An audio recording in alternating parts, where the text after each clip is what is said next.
वळूया पुढील बातमीकडे। मुंबई मेट्रो 3चा आरे ते बीकेसी टप्पा ऑक्टोबरच्या पहिल्या आठवड्यात सेवेत येणार असल्याची माहिती आहे। मेट्रोच्या व्यवस्थापकीय संचालक अश्विनी भिडेंनी या संदर्भातली माहिती दिली। तर ही मेट्रो लाईन विमानतळ आणि बुलेट ट्रेनला कनेक्ट करण्याचाही प्रशासनाचा मानस आहे। तर या पहिल्या टप्प्यासाठी 10 रुपये तर जास्तीत जास्त 50 रुपये तिकीट इतका दर असणार आहे।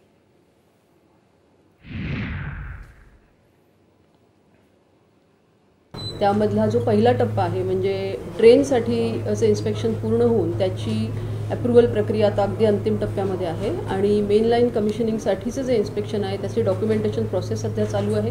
ते इन्स्पेक्शन अजून होणार आहे आणि त्याच्या अधीन राहून आपला या मेट्रोचं कमिशनिंग जे आहे ते ऑक्टोबरच्या पहिल्या आठवड्यात करण्याची आमचा विचार आहे आणि तशी तयारी आहे। तर यावेळेस आढावा घेतलाय आमचे प्रतिनिधी गणेश कवडे यांनी।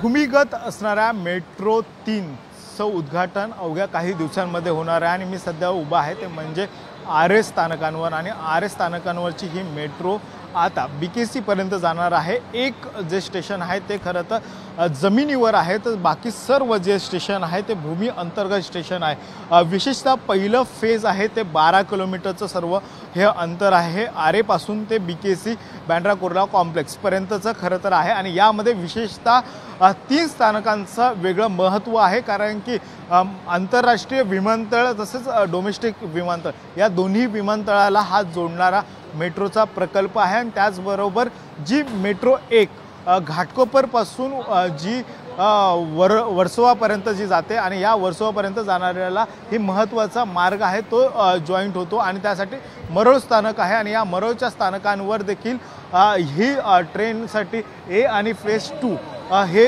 कनेक्टिंग आहे। व्हिडिओ जर्नलिस्ट गणेश कानडेसह गणेश कवडे, साम टीव्ही मराठी, मुंबई।